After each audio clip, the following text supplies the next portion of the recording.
Jared's got the eggnog spilling on the floor. Gary's dressed as Santa, but he's calling for more. Jamie's got the lights tangled in his hair. Jason's on the roof, throwing snowballs in the air. Christmas lights are blinking, kids are running wild. Welcome to our Christmas special, chaos on display. For dads to trees and chaos at our day. Wishes to black cocoa as the evenings grow cold. Let's laugh till we cry, this story resolves.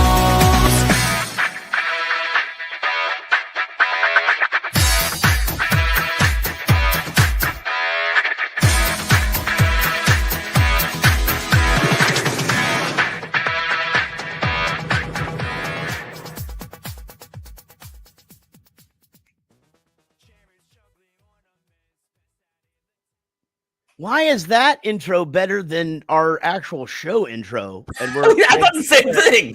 I'm sorry, I didn't have a lot of time to do it better. Dude, that was my badass. God, that was amazing. Welcome everybody to the show. It's the Rockstar Dad Show and the Parents Lounge Christmas special. Back together again. First annual. But guys, we got the band back together. Yeah, that's too long. It's been such an eventful thing because we've been here for like 30 minutes. And but those of you who don't recognize my voice, I'm Jaret from the Rockstar Dad Show. And of course, Gary is here. Yo. Gary. And of course, Jamie is here and Jason. But so we got to hear Jamie put his kids to bed because because it's like right at 8:00. See, me and Gary, or at least my kids are in bed. Jason, your kids got to be in bed. Oh, my kid's in bed like 4 hours now. All right, so let's party. Well, to be fair, if I wasn't doing the show, I'd be in bed as well. Yeah, man. Like a lot of times people Kids put him to bed. People ask me, they go, when do your kids go to bed? And I go, I have no idea. I'm usually asleep 2 hours before. And whatever time my wife makes them go down, I don't know. But yeah. I told my 14-year-old, hey, I'm going to be online. It's 10:00. Like, just don't stay up all night. Go get yourself to sleep. We are here to talk about Christmas. We're going to talk about Christmas music, Christmas traditions, Christmas food, all of those things, all of the holiday items. I am not one of those that has switched completely over to just happy holidays. I say Merry Christmas, and I think I've seen a bunch of memes about it or whatever. And I feel like, obviously we're in that age of people just really just needing to get offended by anything that happens. But, Yeah. To me, like I wouldn't be offended if someone were to say Happy Hanukkah to me, if they're the ones that are celebrating that. Do you know what I mean? Like, it's like we celebrate Holi with our Indian friends every year, and I think it's neat when you embrace other cultures. And to me, when someone is saying, Merry Christmas to you, that is, in their way saying, hey, I hope you have a fantastic holiday season. I feel like if you get offended by someone saying that, like when they're saying Merry Christmas or Happy Hanukkah or whatever, they're not saying, hey, get out of the way, jerk. Like if you take offense to it, you're kind of the one that's being the asshole there. well, it's like Happy New Year too. It's like, hey man, I celebrate Chinese New Year, dude. So go F yourself. I don't start the year of the rat's coming, and I'm the same. We're doing Kwanzaa this year. We rotate them. So to this year, I have the Kwanzaa shrub up, and we're gonna crush it. It's really Thanksgiving that you got to be careful with anyway, right? Because it's like that's the one where people are really getting up. Or is it which one's worse, 4th of July or Thanksgiving? Or are they both terrible? Like I have heard more about Thanksgiving than 4th of July. Same, yeah, same.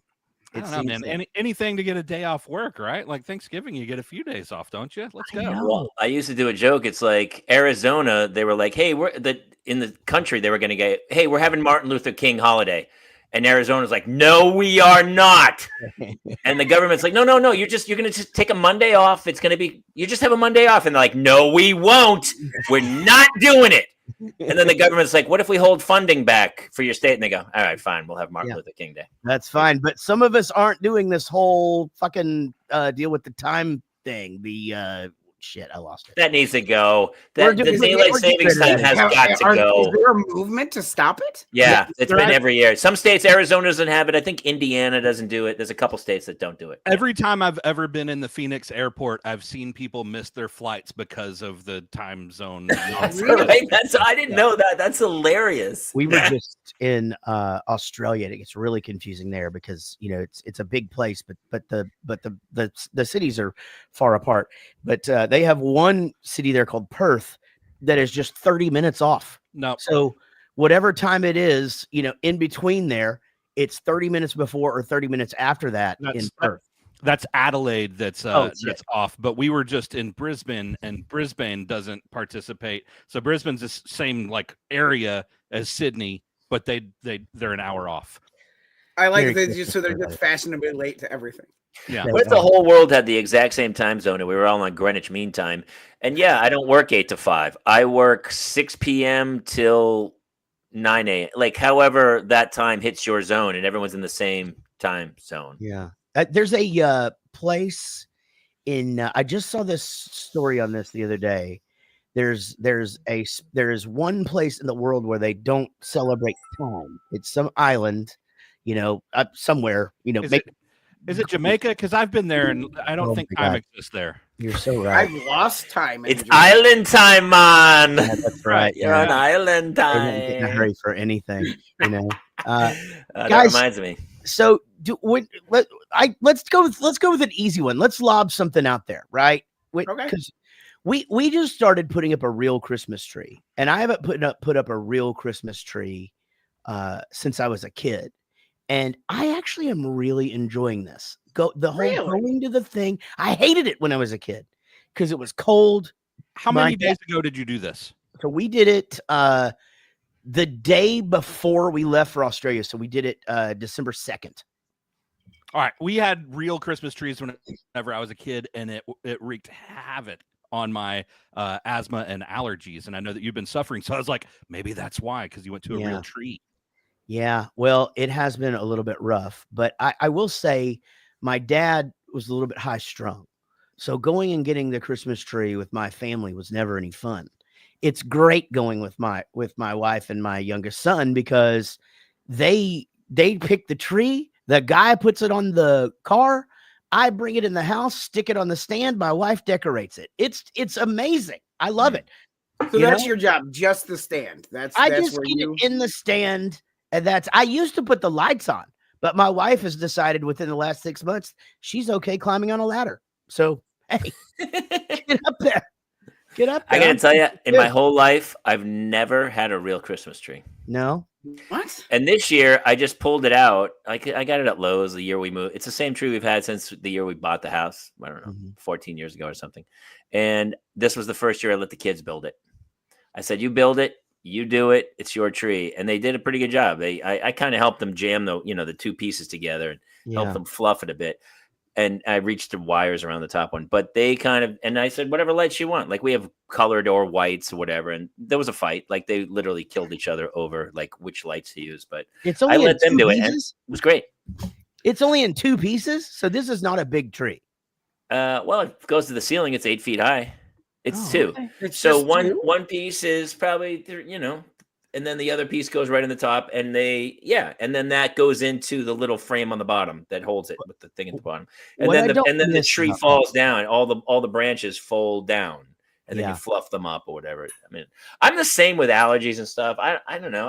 I'm not opposed to a real tree. I just I don't like smells. We originally didn't get we had when our oldest was like a toddler, we did a real tree, but when the twins were born, due to the autism stuff and the sensory and also just shoving shit in their mouth for no reason, we opted to go with a fake tree. But now I'm like, maybe now we could try it. I'm not sure how that would go. We did have some ornament rivalry this year between the twins. The one we call the Dark Lord didn't care for where the other one was putting the ornaments. And so That's funny. He would wait till his brother finished putting them on, and then he would go, no. And he would pull it off, and he would take it to another part of the tree. And he was like a little interior decorator. He's got a real eye for it. Oh my God, that's amazing. Yeah, I'm like the thing that I don't miss about the fake tree is because it looks like you just got in a fight with a cat after you're done setting it up. Like your Yeah. arms are just completely scratched up and raw and it hurts. And I'm surprised that you let your children do that, Jamie, but I'm very proud of you. I'm trying to let them do everything, man. I mean, they're doing my taxes coming up in January. We'll see how Oh that yeah. goes. And Well, it's I getting got a easier. 9-year-old and 11-year-old. I mean, she does equivalent fractions. How hard can this thing be? So let's just let her go. It's been nice Yeah. knowing you'll probably be in jail for tax evasion. Oh, for sure. Yeah. But honestly, That at this was point, coming anyway. hey, debtor's prison would be a step up in life, quality of life. Please, 3 squares a day. I could read books. I get to work out. Think of the shape I'll get into. Yes, the Dude. sexual mischief is not going to be the best, but pros and I don't cons. think of that it. happens in federal prison because it's like No. it's country club stuff, right? That's true. And I'll unless learn it's like- tennis. I'll come out Right. and I'll know corporate crime. It'll be great. It's for sure switch to pickleball there, by the way. It's For sure. Not even a question. Yeah, absolutely. 100% pickleball in the federal prisons. You know, I got we got a little bit before we have a guest, and I get the one thing that I was very excited to talk to you guys about because I know Gary's thing on this. Well, I may have a new thing on it. Okay, but here we go. So Jamie and Jason and Gary. And then I'll tell you about my life. But as a child and now, does Santa Claus wrap the presents? Does Santa Claus wrap the presents? So what I'm saying is when the children come out in the morning, Yeah. Is there wrapped presents from Santa or is everything just out? I have nothing to do with it, but yes, the answer is yes. And mine are still awake, so I'm going to be very selective about what I say. Got it. But the answer is yes, but I don't have anything to do with it. That's a wife. Wife is. You don't have to put stuff together and stuff. Oh no, I got to do that for sure. And if it's too big, it doesn't. I think most of it is wrapped, but I think the dollhouse was not wrapped. Yeah, I got it. Whenever I was a kid, it was wrapped if it was like something, right? If it's a bike or a drum set that's too big, it was just out, right? But like something else was wrapped, and it was wrapped in the same paper as everything else. Yeah. And I never thought about it once until I was married and had kids, and I was like going to wrap the stuff, and she's like, "What are you doing, idiot? We don't do that." And I'm like, "Oh, I didn't know." Oh, okay. Yeah. And she explained it to me, and when she explained it to me, I was like, "Well, that makes perfect sense." Yeah. My Santa would wrap my presents well in advance. They were already under the tree. I mean, months, that when all the presents got under there, and same wrapping paper, and loved Santa and my mom's handwriting, and same. Never gave it a second thought. Mine at least showed up, in the morning. They weren't there weeks ahead. Oh, yeah, my mom's. Yeah, mine were there in the morning. Like they don't get to like just peruse them for a week. And it's weird that Santa has the same handwriting as the Tooth Fairy. It's very strange. What is the Tooth Fairy writing on? Oh, there's notes. Yeah. Apparently there's notes. Oh man. Well, Jamie, tell them about your Tooth Fairy and what happened with you, please. Oh my gosh, she lost her first tooth during the pandemic. And we didn't have any cash, so we had to go to a ATM, and so she got like $20 bills for every tooth. It was. Oh yeah. I'm working with a debt counselor who's trying to get me through it. But there's a lien on the house from the Tooth Fairy at this point. I know that game. I definitely know that game. It's a sick game. Yeah, and my wife is a bit of a chicken shit, and so I'd have to go in there and not wake him up, and then you find yourself doing like an army crawl and I'm 52, like I'm not in the greatest shape, in the world. You have no idea how much you and like ninjas have in common. Exactly. Yeah, and you can just you're blending in, like all of a sudden you're one with the wall paint. And there you are. But that's an interesting thing. Our stockings would be stuffed the morning of, but the stuff was already there. But then myself and when I got married to my ex-wife, and we had our first 2 children, I learned very quickly that Santa doesn't wrap any of the presents. They're all just out. Why would he wrap them? That's just it, right? He does enough. I mean, how much does the guy have to do? He's got a busy time. It's crazy. Yeah, And also, if they're wrapped, how does he know who's getting what? The whole thing's very confusing. Totally agree. Let me ask Well, you here's this. the problem with ours is that the tags always look, because it's always after the Christmas Eve party, the family Christmas Eve party. It always looks like Santa's had a seizure while he's writing the tag. Yeah, that's pretty much. My question is, my kids, they open all their presents in all of them, under 3 minutes, to the point where they open it, like, don't even really look. The opening is the present. That's and you can see that because kids' toys nowadays are they peel to get a little toy or whatever. Yes. And so that's why I think the Jewish way is the smartest way to go. Every day you get one present. Here's a present. Go play with this for the day. Tomorrow you get another one. Like when we give them all the presents at once, it's illogical. Their brain can't even comprehend, and half the stuff doesn't even get opened for like months because they take the one thing they love, and then everything else just go by the wayside. Yeah, I was talking about. Oh, go ahead, Gary. I agree with that 100%.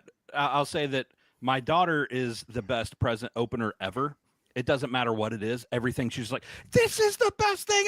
I've always wanted this, and she just puts on the show, right? But you're exactly right that like.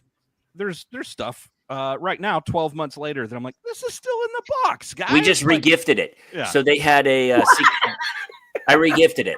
They had something where they were taking donations for the school for underprivileged kids or whatever. And so my wife was like, oh, we have to go to Target and get a present. I go, no. I went through the kids' closet.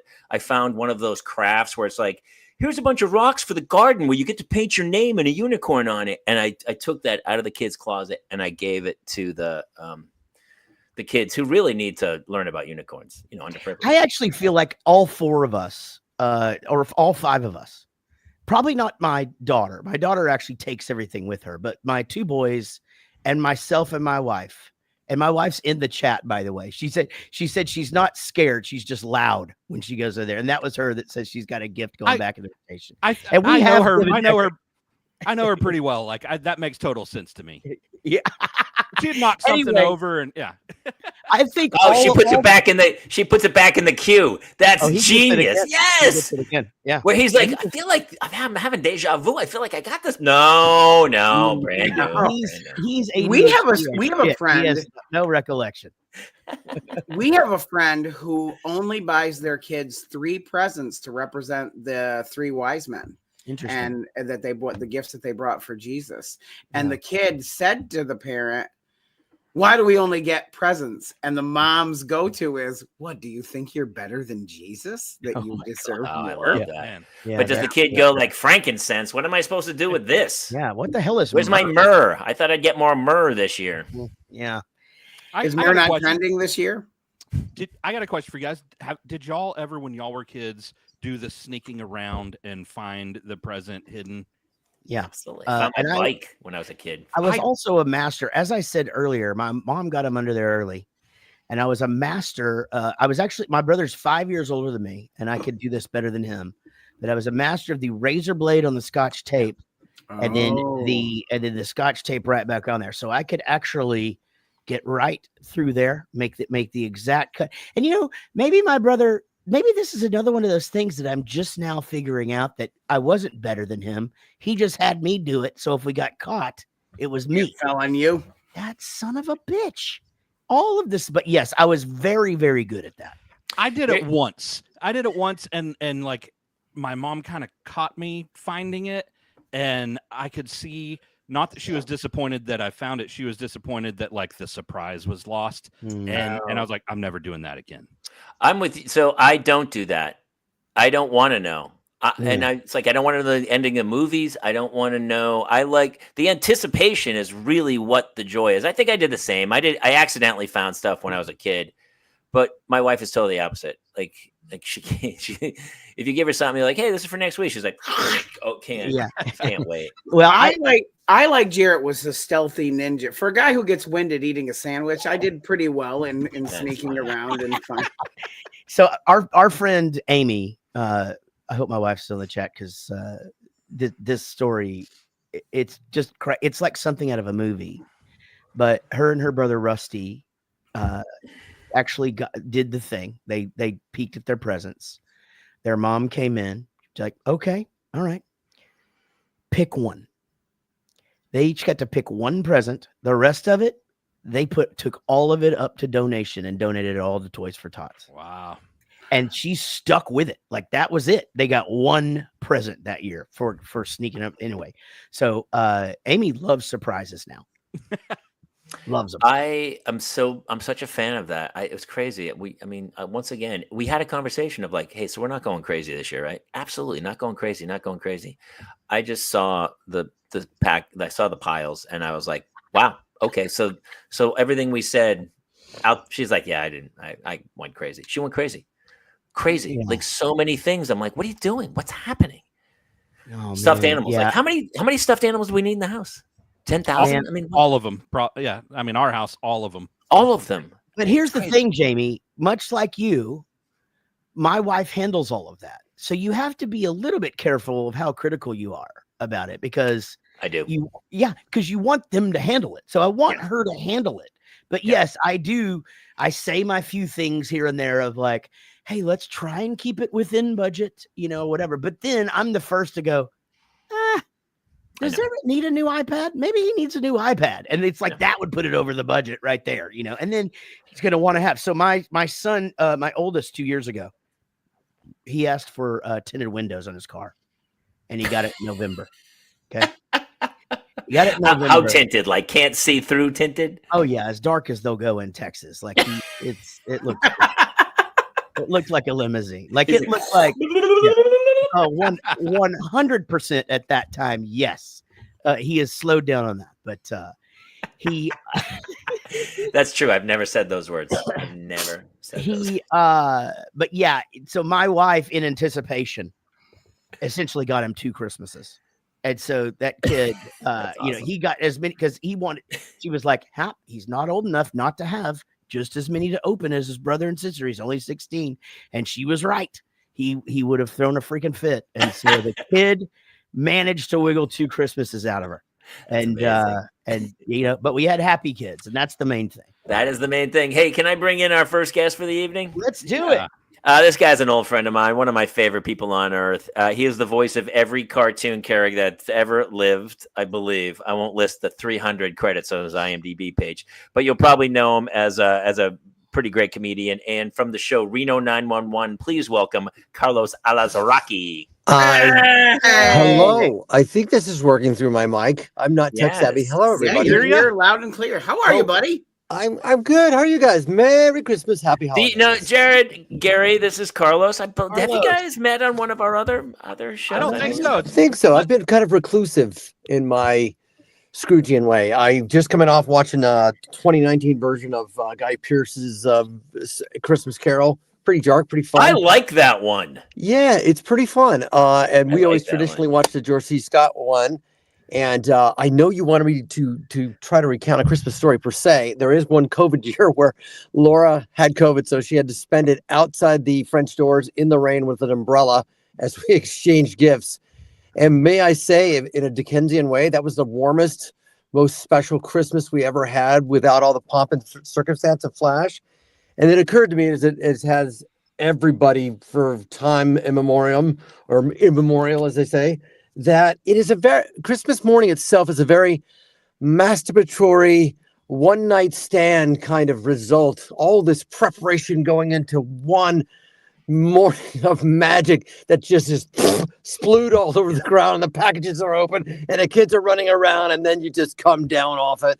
And it's not really about love. It's just about the moment that you pretend to be super happy, and then it's all gone. It's basically losing your virginity. It really is. There's just all this build up, and then okay, how about? And then you're still left playing with the box that came in. Yeah, yeah. It's very one night stand. You really dress it up like, oh, this is going to be special. This is going to be great. And like, nope. Well, even the build up is like that first time where because all morning you're like, don't come out yet. You're in your room. Don't open the door. No, don't. My wife has to set up there needs to be enough light. She's got the camera. We've got to film them running towards the tree and the whole shenanigans. And they've been up for 3 hours. And I'm like, I need a cup of coffee before this thing can start. And so I'm brewing coffee. And then just like Jared, you got Christmas. It's Christmas. it's Christmas. Where's the rest of my coffee? And when the kids are young, that Christmas morning is like you have the one night stand in the Maldives on one of those little bungalows over the water. Now that my kids are older and they know that Santa Claus isn't real, now you're just like at a cheap roadside motel with the first letter. That's why I'm on headphones right there. That's why I'm on headphones. Yeah. Smoking a cigarette. Dude, by the way, that's a great stand-up bit, equating it to first time, Jared. That's funny. Yeah. Hey kids, Merry fucking Christmas. Yeah, whatever. Where's my junk? Right. No, it still is a very special time of year, obviously, but we're there, 13 and 10, both menstruating. So all the joy of little 10? girls around I'm sorry, the house 10? is gone. At 10? Oh, Yeah, at 9. Second one was at 9. It's the goddamn milk, Jamie. Yeah, and see, it's almond milk. We don't really. It's the cheese. It's the milk in the cheese. Yes, it's the hormones. It's I got a the question for you, caged chicken. Carlos. I don't know what and this would be my question to everybody. What's your favorite Christmas before you had kids when you were an adult? Do you remember? Like, I used to bartend. Basically, I would take Christmas Day. Like, I had some amazing Christmases before. Well, like, I was an adult. I didn't have kids. I wasn't married. I was a single guy.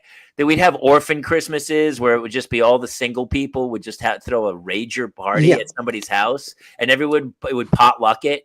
I mean, to me, some of those are by far my greatest Christmas of all time. I think when Laura and I were moved in together for the first time, we had dated, and we had those people that didn't have anywhere to go for Christmas, the Christmas orphans, and they came over our house, and we made fresh pasta. We rolled the dough on a board, put the oil in, and did it in, and we made fresh pasta. We had a pasta cookout on Christmas Day and hosted people, and that was kind of a prelude to marriage, right? Like, we can host together. This means like we're deep. So what you're saying is you threw a key party, is what you're saying. And we did a key party. It was much like the ice storm and Joan Allen, and there was a lot of regret.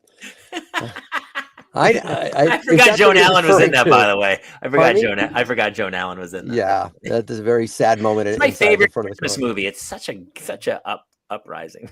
Oh yeah, such an uplifting movie with Elijah Wood getting electrocuted on a road. Sorry. Yes. Spoiler. No, Spoiler. it's Tobey Maguire. Sorry. It's Tobey Maguire. I think it's Elijah Wood who dies. Tobey Maguire lives because he lives to tell the story about the Fantastic Four. Oh, the brother. Yes, it's Elijah Wood. I disagree. I think it's I talked to Elijah about it. I guess I'm wrong. I've been wrong before, but we're both old. It's Christmas. Maybe it was like talking to Bowling for Soup about Stacy's mom, and it's like Stacy's mom has got it going on. And then we just go along with it, even though it's not our song, Does that happen? Is that the number one song that happens? Because it does sound like it could easily be your song. Oh yeah, it's easily. Have you guys ever covered it? Oh yeah, we covered it. So yeah, but what we think is that it somehow got mislabeled on LimeWire and Napster back in the day, and it's just this you can't trace it back. But I mean, it is that might have been my fault actually. It's as deep as it goes. It's rampant throughout every country, everywhere we go. People think that Stacy's mom is our biggest hit, and she's all I want, and I waited for so long. Not our song. I wish there was a hybrid song called "I Wish I Had Jesse's Girl," who is Stacy's mom. Right? Yeah, I used to try to get Adam from that band. Exactly. I used to try to get him to do. Wanted to do a song called "Stacy's Mom" in 1985, where we basically sing about her in high school. And her number is 8675309. Oh shit! It deepens. It gets tie it all together, man. Wow. I love it. When you said that about the Christmas, Jamie, I talked to my buddy Linus. He's the producer for Bowling for Soup or whatever, and he's a single dude that lives in LA who's my age, and they have this whole group of friends, and every holiday they go and they rent a cabin up in Joshua Tree, and they have these just amazing Christmases and Thanksgivings or whatever. And I tell him all the time, I'm like, that's like a TV movie, or that's like what they would do on Friends. And I'm like, all of us with kids are jealous of that. Yes. And you're up there going, man, I wish I had a family. And we're like, I wish I could just get shit-faced and pass out on a cactus. When I was that guy, I never once wished I had a family. I never. Actually, my absolute favorite one, I was flying Christmas Eve home to see my parents. I'm the youngest of 6. The family was all going in. And I got on the plane, and I was like, bummer, because all my friends were throwing this rager that night. And I was like, no, I got to go see my family. And then the stewardess got up in front of the plane and said, hey, we need one of your seats. We're giving $1,000 in credit. And it was like I crawled over the seats like a zombie, like flying to the front. And John Candy beat you to it. No, I got it. And he was with me. And I got off the plane, took my luggage, got in a cab, and I went straight to O'Brien's. And I sat at the bar with my luggage and all my friends, and I had like the greatest Christmas I've ever had. It was the wow. I had one of those happened to me due to a blizzard. I was coming home from college. I went to college in Hawaii, and there was a blizzard. I couldn't get home, so I just stayed and I just drank at the airport on Christmas Eve. Nice. Gary, you said you had one? I had one of those, like the thing where they're offering you the flight vouchers. We were flying home. I don't remember exactly where from, but I was with my family. But I was like 16 at the time, and they start going, "Oh, we'll offer $200 and no one's taking. We'll offer $400, no one's taking it." And they got up to like 800, and I'm like, "I'm taking this." But I was 16. My mom's like, "No, you're not. You're not staying here by yourself." I'm like, "I will." You're like 9. You're like, I'll take that. I'm out. Yeah. Kevin, I had the same in Kevin. college, Jason, where it was like a movie where I was like, it was a huge blizzard. My parents were going to come get me. They couldn't get me. So I went to the local pub, and this girl that I had a mad crush on the whole semester ended up at that pub, the same kind of thing. And we were both like, we were in a class together, and we were like, hey. And then we went out for like the rest of the year. It was like one of those, like, wow. Magic. That's a movie moment. See, that's another one of those things. It's a movie moment. It's like, we're both lonely on Christmas. Let's bang. Yeah. Oh. And then you break up like exactly a year later, and it's like, Carlos, you know our biggest fan here. You're his favorite voice actor. That's Oh, pretty good. cool. Hey, I made it to somebody's #1 list. That's great. Well, Merry Christmas to you. Merry Christmas. Well, listen, we don't want to hold you up, Carlos. I really appreciate you popping by. Thank you. Yeah, and I wish a Merry Christmas to everybody. And as I said, my daughters are 13 and 10. They're into their own movies now, their own decisions, but I'm going to try to force feed them It's a Wonderful Life finally and see if you think they can get through it, because it's like my favorite of all time, but I feel like it's too slow for this generation. It is very slow. Although my youngest, I made her watch 3 extended versions of Lord of the Rings, 2 Towers, and The Return of the King. And we did it in about 4 days. I think it is rent the movie for 30 days, and hopefully you make it before the rental ends. I think we're going to space it out for sure. So, what are your other favorite movies, Carlos? If you ever get out this way, is actually based on a town called Seneca Falls. It's very close to where I live, and they have Bedford Falls, Seneca Falls, every year, where all the surviving family members of the cast come and they do like a recreation every year. Wow. It's a very cool. That would be wonderful. I'm going to talk to you about that. But Home Alone, Elf, we love those. The kids love Elf for sure, so we watch that every year. Love Actually is just going to be for mom and dad because it's not quite ready yet for the kids. There's some, especially the Laura Linney moment, when she's upstairs in her bedroom after she's put the stuffed animals away and yada yada. But Love Actually, Home Alone, Elf, Die Hard, I got to go back to because that's the big argument, right? Is it a Christmas movie? I think it is because they're having a Christmas party. But yeah. Let me hear your It's a Wonderful Life, because I know you're such an impressionist, between Jimmy Stewart and Sheldon Leonard, who's the best I would like as the to bartender. I'm thinking of having a light, lovely rum. Look, Mac, we serve hard liquor here for men who want to get drunk fast. We don't let any characters to lend a joint atmosphere. Now, is that clear? I have to slap you my lefty for a convincer. Mr. Gower, don't you remember me? Mr. Gower, no, that rummy spent 40 years in jail for poisoning a kid. I'm making angels. What's he ringing the bell? I'm making angels over here. I've been saving this money for a divorce if ever I get a husband first. To my brother George Bailey, the richest man in town. Hot diggity. Yeah. All right, everybody. Carlos Ellis Rocky. Merry Christmas, my friend, Nice and to meet happy you. holidays, brother. Merry Christmas, everybody. Buddy. Christmas. Great Nice to to see meet you, you, brother.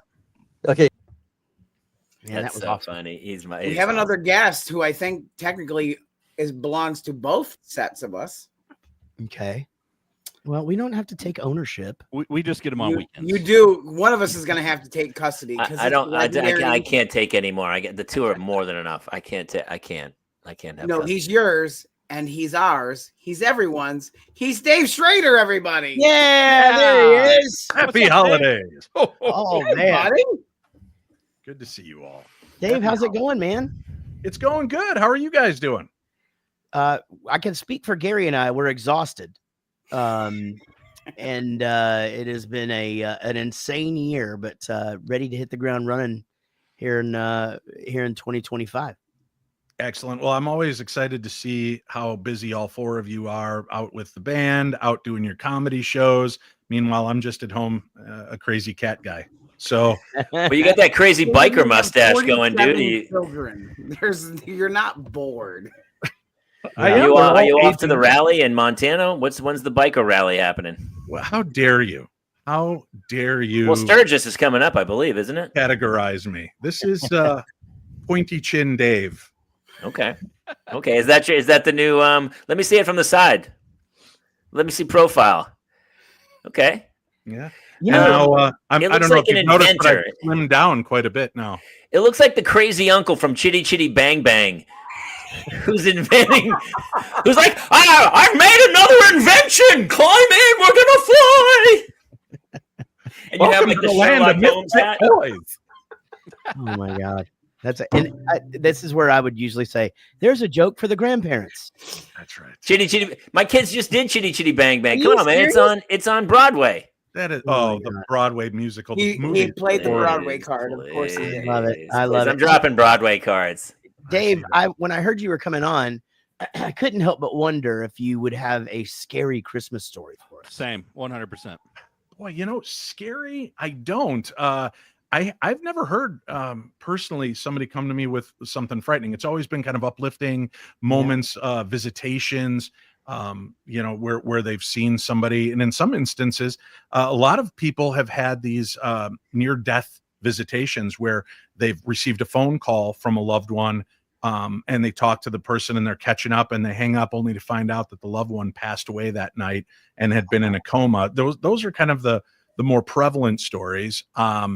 I had a night of miracles, so much so that Hallmark allowed me to incorporate my story in one of their books. It's hopefully going to be a romantic movie starring Jamie and Jason on the Hallmark Channel someday. And Danica McKellar. Yes, obviously. I haven't heard any. I don't know any scary ones. Right. Well, I mean, I guess scary. I meant supernatural. I guess supernatural. You usually come on our show on Halloween and scare the shit out of everybody. But is that the one where the ghost is on your bunk beds in your house? That one still keeps everybody awake at night? That's good. Yeah. Well, here, I'll give you a sweet little story that happened. God, I can't believe it's almost 26 years ago now. 25 years ago, my young son, Nathan, at the time was only a year or two old. And we decided for Christmas that year, we were going to get a puppy. And my wife was working late. We had a bad snowstorm that night.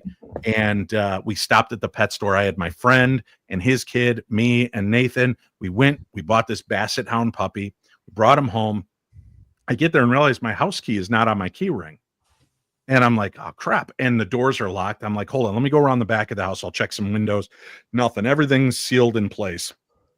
We go back and I'm like, this is horrible. I don't want to be out driving in this mess. Watch the kids. I'm going to go around the back and break a window, climb in. So I go back around the back of the house and there's a stepping stone. I pick it up and I look at my garage window, and I'm not a handyman. So I know once this window's broken, it's going to stay this way until I die or the house burns down. So I lift the stepping stone over my head and I hit the window, bam, and it just vibrates. And I'm like, what the hell? And it's cold out. I got to figure that's got to make the glass more brittle. I hit it again, boom, and nothing happens. So I look up at the sky and I literally say, well, God, if you have a better plan, I'm listening. And I reach over and touch the window and it swings open. And it's one of those that swings inward. Wow. So I'm like, oh, well, hitting it, I probably broke the latch. So it just swung open. So I slid in. I go to the front door. I let them in. The baby's crying. The dog is whining. So I take the dog out and I put it on the back deck to go to the bathroom while I go to change my son's diaper. As I just finish up wrapping up the son's diaper, I hear this blood-curdling cry from outside. The dog in the snow walked off the balcony and fell like 12 feet down, hit the concrete, and was screaming. And I go running downstairs. This poor dog's bent backwards in like a C, and it's just crying out. My heart's just shattered. I scoop the dog up. I call the vet clinic. They can hear this dog. I'm like, I need to get in, emergency vet clinic. They're like, come in right away. I get in the car. I've got the dog wrapped in a towel on my lap. I'm petting its head while I'm driving, and it's just crying. And I literally have this It's a Wonderful Life moment, right? Where I just go, God, don't let this dog suffer. Don't let this dog suffer. And I can't afford thousands of dollars in whatever surgery this dog's going to need. If this dog's suffering, please just end its suffering and take it home. And as I get closer to the hospital, the dog gets quieter and quieter until it just slumps in my arms. And I'm bawling like a baby. And I get there and I walk in and I put the towel on the counter. I'm crying. The vet and the vet techs and the assistant have come out, and he unwraps the towel and the dog stands up. And he goes, oh, okay, well, let's get him in the back, and takes him in the back. And I'm talking to the ladies at the front, telling him about this deal. I blew all the money we had that year on getting this remarkably expensive dog, and just kind of stressed out about the whole holiday thing. This was going to be our big family gift. And about 45 minutes later, the doctor comes out and says, your dog's in great shape, man. I've touched the dog everywhere. There's no sore spots. There's no swelling. There's no internal bleeding. The x-rays show that he's clear. And I think you can go home with your dog. I'm like, okay, great. What do I owe you? And he looks at his assistants and he goes, I don't think you owe me anything. We didn't do anything for your dog. God was, this was in God's hands. Wow. And I said, really? And he goes, yeah. And I said, well, thank you. He goes, what'd you name the dog? And I said, I didn't even name it yet. We literally just got home. And he goes, I'd call that dog Lucky if I were you. So we named her Lucky. And that was our dog's name. So multiple little strange miracles happened that night. Definitely. Yeah, so man. that was just a few days before Christmas. So that's one of my favorite Christmas stories that deals with kind of the supernatural element. Love that, man. That is amazing. Tugs at the heartstrings, goodness gracious. Now you know why Hallmark wanted it in their book. Okay. They like that one too, huh? Christmas Miracles. Yeah, that was their story they selected from me. So yeah. I like that one. That is a good one. Is this now, do you guys feel any kind of disconnect? My mom passed away 8 years ago now. She was always kind of the driving force at Christmas. We've just put the Christmas tree up 2 days ago. We haven't even put ornaments on it yet. But I just feel like every year I'm kind of getting further away from the tradition as my kids are aging out and having their own families and events. I don't know. I'm afraid that I'm going to lose that spirit of Christmas. What do you guys do? Is there anything specifically to try to keep yourselves in that holiday mood? I don't think that I actually am there yet. I still have a 7-year-old daughter, and our town does an amazing, cool thing where every year they send the fire truck throughout the town and like up and down the street with Santa on top of it. And that literally happened tonight. She's on my shoulders screaming, Santa, Santa. So I'm not too far removed from that magic right now.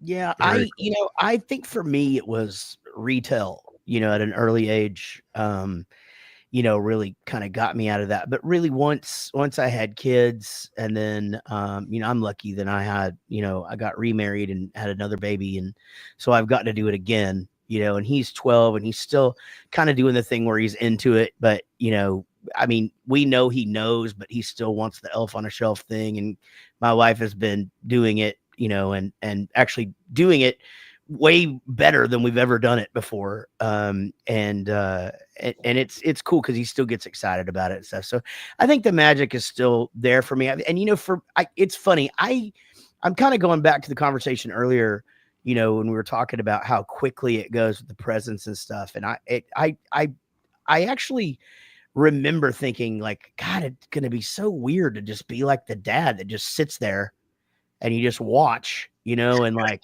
is that going to be any? And I really do enjoy it. You sit there and you watch and quite frankly, I want socks, that's actually what I want. I love the idea of the juxtaposition of the night before, me sitting in the garage, putting together the dollhouse, going, God damn it, this thing won't go to fuck. Yeah. Why'd we do this anyways? And then the next morning sitting there drinking the coffee, just going, Got it. Yeah, I did that. I lost my Christmas spirit years ago. I got nothing left. It's gone. And it was on that day that Jamie Kaler's heart shrunk 3 sizes. I'm the reverse Grinch. I was happy. My heart was huge. It was monstrous, and I could lift a sled over my head. And now I can't. I can't lift it. And the commercialism, the bleeding, of money, every day they fight over the advent calendar. They fight. My wife, I go, we should get 2 advent calendars. She goes, no, we got 1 each. And then you're just as surprised when they, yeah.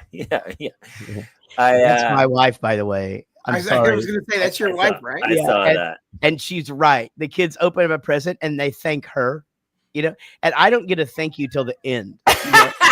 And it's like, and it's like, you get a Christmas participation trophy. Oh yeah, I'm sitting over there and everybody, my daughter, thank you, Case. Oh, Casey, thank you so much. Oh, mommy, thank you so much. She's getting hugs in between gifts or whatever. I get 1 from each of them at the very end, And but I feel like for me, there's an unsung hero moment that my kids don't even know, but they're like, my son should thank me for the fact that I go, we shouldn't give a 13-year-old boy socks. Like, no, that's not the gift. We got to get something better than that. Yeah. Well, he's going to get use out of it.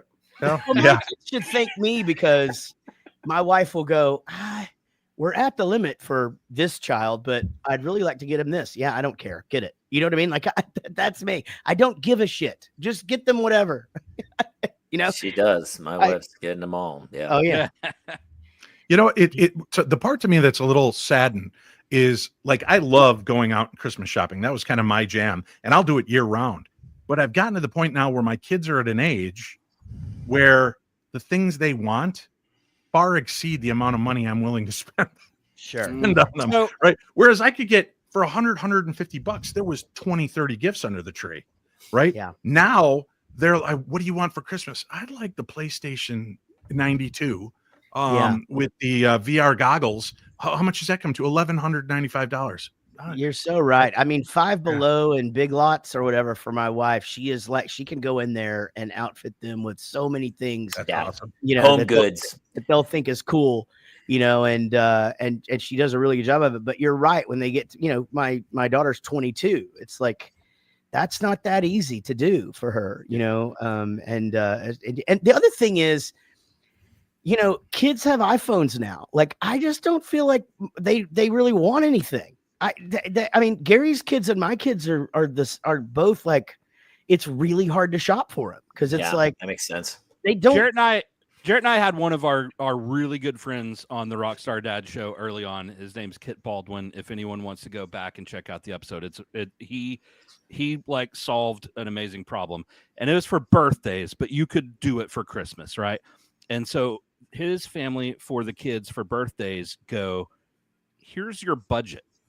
It's X amount. Adjust it to your family, adjust it to whoever's family. But for the kid's birthday, here's the budget. Now, do you want to do a party? Well, if the party takes up the budget, that's it. Do you want a present? Well, if it's one big present and it takes up the budget, that's it. Do you want a bunch of small stuff? Do you want to mix it up? Here's the budget. And it teaches the kids how money works, kind of. I think that's brilliant, dude. Hey, listen, can we bring in our next guest? Dave, you want to hang for a second? Because the 6 will fill this. This is one of my oldest friends. He's hilariously funny. You might know him from The Guild or many other television shows. Please welcome Jeff Lewis. Hi. Hi, Jeff. Hi, everyone. I was playing a video game. Sorry. And listening, I swear. Did you get the video game from your parents for Christmas? No. Were you given I didn't. Yeah. I got the Atari growing up, that's for sure. That took at least 3 years of asking. Yeah. Were you a huge gamer when you were a kid? And because I know your son's a big gamer. Because Jeff has kids pretty close to my kid's age. I think it's 12 and 10 now. Yeah, 14, 11. Yeah. Yeah, it was pretty big. I mean, we were one of the first, we had got a Pong. I remember that. I'm kind of eating myself. The one that's one console. It was like one thing that had 2 knobs. Yeah. And then the Atari. I mean, that was the Atari at the time, man. That was huge. Huge. Fuck, that was amazing. Yeah, it was great. Dig it was was my bitch back in the day. What's that? Dig Dug was my bitch back in the day. My kids complained about the graphics of their Madden NFL, which looked like I was watching high def TV. And I made them sit there, and I turned on YouTube and I pulled up Raiders of the Lost Ark Atari video game, and I made them watch it for 30 minutes, and they were pulling their heads out. It's just little pixel boxes running around the screen, and they're like, Dad, it explains so much about you now. God, I remember just some of them were so bad. Like I remember when Pac-Man came out, and my mom took me to Sears to get it. We never went to Sears because it was downtown. Yeah. What happened? Did anyone else have Porky's? What happened in Porky's? Not a real game. It's not a real game on Atari. You go to a bar and you tried to have sex, and then the guy threw you in the swamp. How's it work? You had to make it to It's Porky's, a real right? fucking game, Jamie. It's a real game. Yeah, it was real. Side note, my dad did not do anything about Porky's, and he took the three of us kids to see it. He had no idea. How old were you? I bet, what was that, 1980? 1978? I'm going to say 80 because I was in high school. I'm going to say it was 80. I must have been 12. Yeah. Yeah. My dad took me to see Bachelor Party in the 5th grade because he didn't know what to do with me. I was homesick, and for once he had to stay with me, and my mom couldn't. And for whatever reason, I should have been staying alone. What the hell? But anyway, my dad didn't know what to do with me after the doctor's visit. So he took me, what do you want to do? You want to go to the movies? Sure. What do you want to see? Bachelor Party? All righty. And off we went. And at the end of it, everything was fine, but he was just like, maybe let's just not tell Mom that this is what we went to see. I'm just like, okay. Did you have questions? Oh no, I knew everything. We had cable. Yeah. Also, let me quote Josh. I think he's going to come in a bit. I'm Jewish, but raised white trash. We had a Star of David made from Christmas lights on the top of our trailer and a heavily decorated tree in the window with a big stupid. I like it when people just like, look, let's just do it all. Let's do all the religions. Just put them together. I think that works. Why not? Yeah, we celebrate both. Right? Well, Jeff, did you do Hanukkah as a kid? Yeah, we weren't allowed to have a Christmas. We didn't do anything Christmas. I mean, I do that now, but yeah, we had Hanukkah. We put a giant menorah like 10 feet long in our window, but we had no Christmas stuff. I mean, now we do. I love it. Why do you have it now? I don't know. I always liked, I'm sorry. It's weird, but I loved all the Christmas stuff. But you don't believe in Christ, but you just want to come around, drop around for the holidays and the fun times, right? The Santa Claus, the tree. I mean, it's just more fun. Yeah. I don't believe in the Easter Bunny, but I'll eat the fucking peanut butter eggs. Yeah. So true. I mean, I know the whole night's worth it after that quote. I have a few Jewish friends that are like that, where there's like they didn't have Christmas trees, but their parents would have another kid late in life, and that kid would get a Christmas tree, and then all of a sudden they celebrate Christmas too, and that's just the story of second kids. 100%. Everything. 100%. Yeah. Yeah. Well, Jeff, I mean, so are you guys developing, Christmas traditions and things like that as the kids get to be teenagers and stuff? Are there things that they look forward to every year? I guess so. I mean, we do. It's weird now that it's kind of crossed Christmas. I think Christmas Eve is Hanukkah Eve for the first time. Oh, is that right? They merged this year? They merged, man. Hanukkah goes into the new year.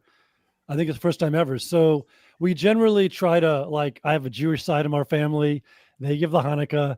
My wife's side gives all the Christmas. And we have, there's some ham, but we have fried chicken on Christmas morning. I don't know. We try to mix them up. Very traditional Jewish fried chicken. But no Chinese food? No, I should. It's a good idea.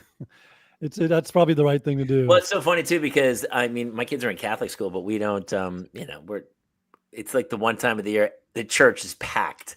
Everyone's like, well, if I go on Christmas, they're just hedging their bets of like, well, I can see them at the gates of heaven to go like, hey man, I went once a year. Is that enough? Did I get my ticket punched or not? And they're like, no. Did you do Easter? And you're like, oh no, just Christmas. Oh, sorry. The cutoff was Christmas and Easter. You're out.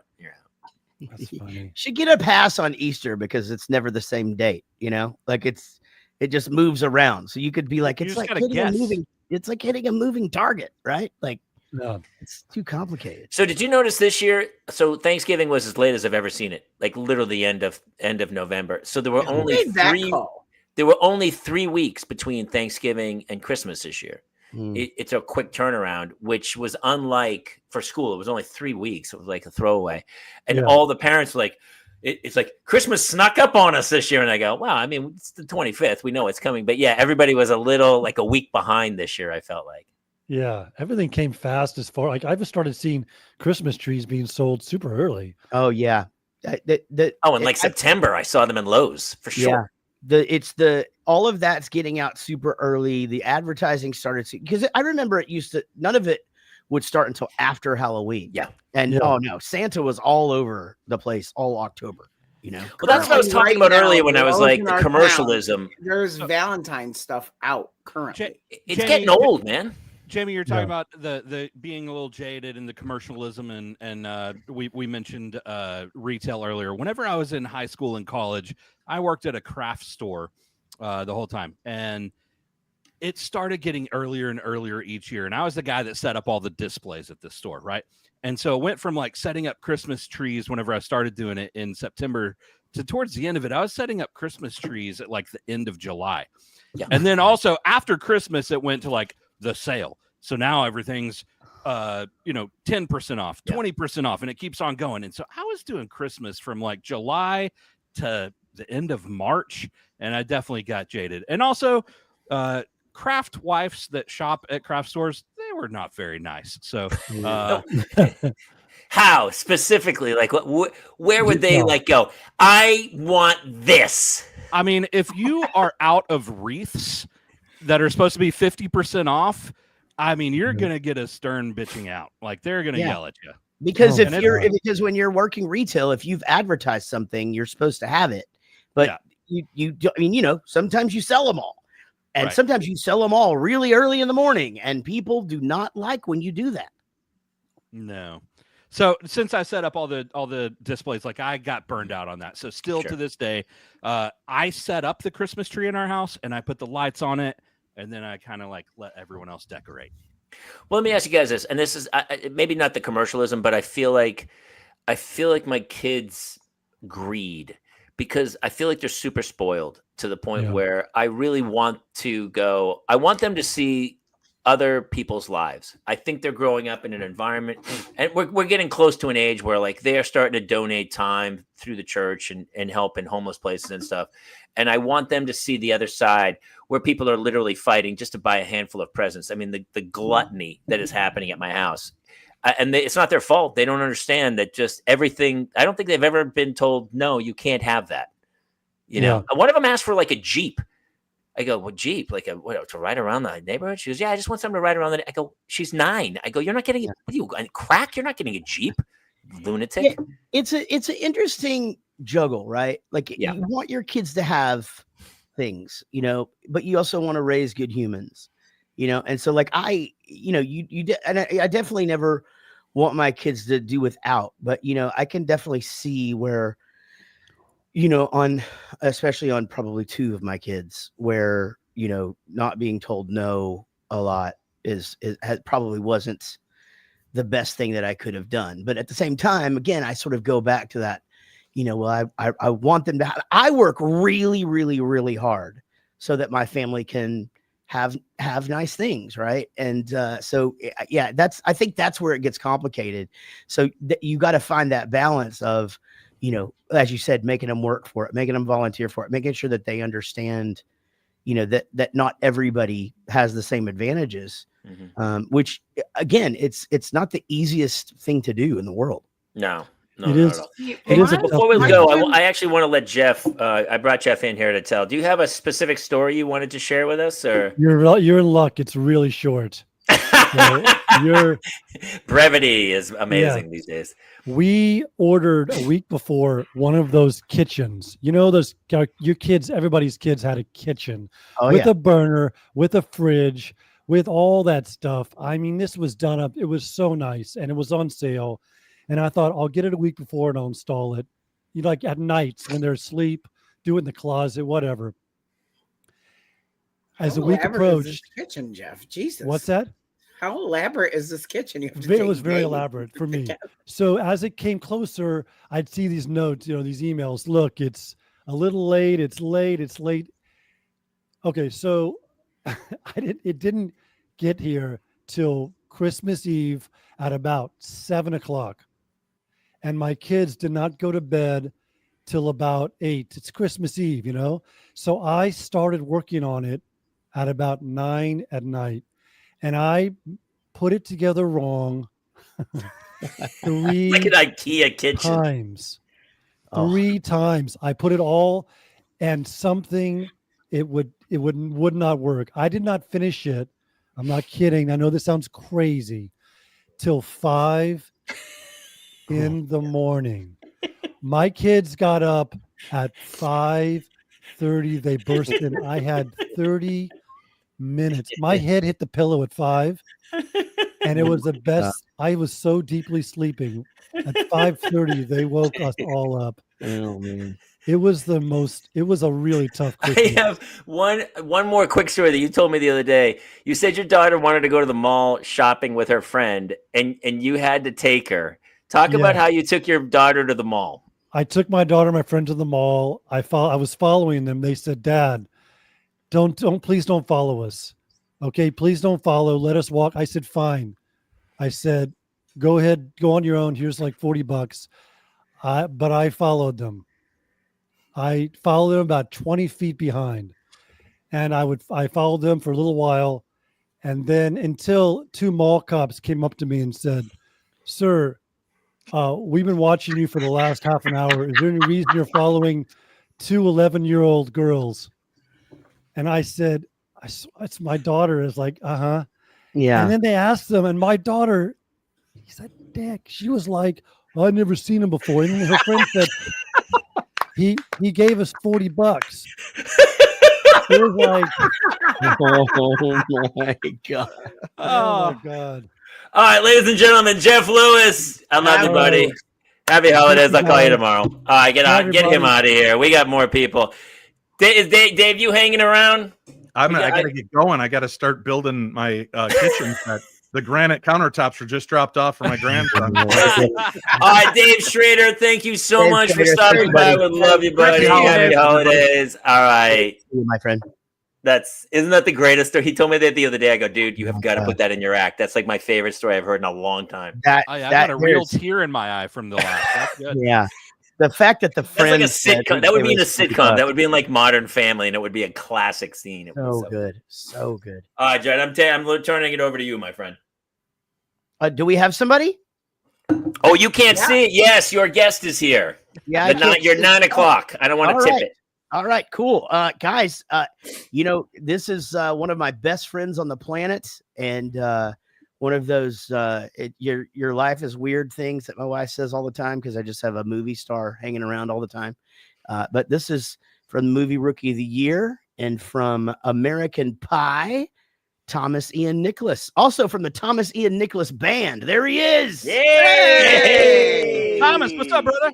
Hi, buddy. My kitchen was very easy to build. Yeah. Oh man. I know exactly what he's talking about. And somebody said IKEA, but it's one of those things where you're 4 steps in and you put something on backwards. To get back to that, you have to undo everything that you've done to the point where you realize you did something backwards. My dad used to try to put them together after being hammered at our family Christmas party, and like He-Man Snake Mountain for years had a lazy eye that looked like he had a stroke some point during the night. Oh my God, Thomas, we've been talking about Christmas traditions and things like that. You sort of had a non-traditional sort of childhood, I guess, and then traditional and non-traditional sort of mixed together. But what was Christmas a big deal for you growing up? Oh, for sure. I had we had a very traditional sort of thing where my mom. So I was born in Vegas. I lived in Santa Cruz. I think your earbuds are crapping out. Your earbuds are trying. Should I just try to go off of them? Yeah, go off. Okay. Just get off those things. Let's see what happens. Now unmute your mic and is that better? Yes. Yeah. Can Although you hear now me there's a okay? bad Now echo. we got an echo. Son of a. That may Dang have been it. what All was right, the matter I gotta with get the headphones AirPods. or something. That's the thing I love and hate about StreamYard. All right. So, I have headphones. There's a way to get rid of the echo, Jason, because you're not using headphones and you get rid of it. I just tried it. Let's see what happens. There's an echo cancellation. See how it works now, Thomas. No. Oh, okay. Do I have to do an echo cancellation? let me see if that's in I think yours. Jason can do it. If you go to I try settings now? audio, settings audio, echo Reduce cancellation. mic. Oh, here we go. Well, it's automatically. It already I says. think I got you. Yeah, we Yeah, got I it. think we did it, Okay, sweet. Man. guys. Thanks We for did call- it. All right. Thomas, thanks Christmas for calling miracle. into IT service. Yeah, Thomas. Should I Ian, restart Nicholas, my everybody. device? Hey, let's talk about Christmas. Christmas traditions, Thomas. Go. Yes. So I was born in Las Vegas. I moved to Santa Cruz. My mom grew up in San Jose. So every year for Christmas, because I lived in LA, my mom and I would drive up north to my grandparents' place. We would go to like Graham's house for Christmas Eve, and then we go to my aunt's house for Christmas, and that was like the tradition up until I was at least like 14. So for 10 years, that was the Christmas tradition, was driving up north. The thing that got tiring was, or for my mom anyway, I wasn't driving, was when we would go up there, then she would go visit all of her other friends, but they would never just come see us at her sister's house. And after 10 years of just like driving all around, we're like, come see us or we're not driving to 7 different houses. And then pretty soon we just stopped driving up there. Now we're very non-traditional. No, yeah, I mean it's it definitely changes, right? And then you got your own kids now. Let me ask you this, Right. because I feel like in the relationship, you most of the time you go to the mom's parents' family more so. I feel like the dad takes a back seat a lot of times. Do you guys experience that, or is that just my wife told me that was the rules? I don't. Maybe I'm lost on that.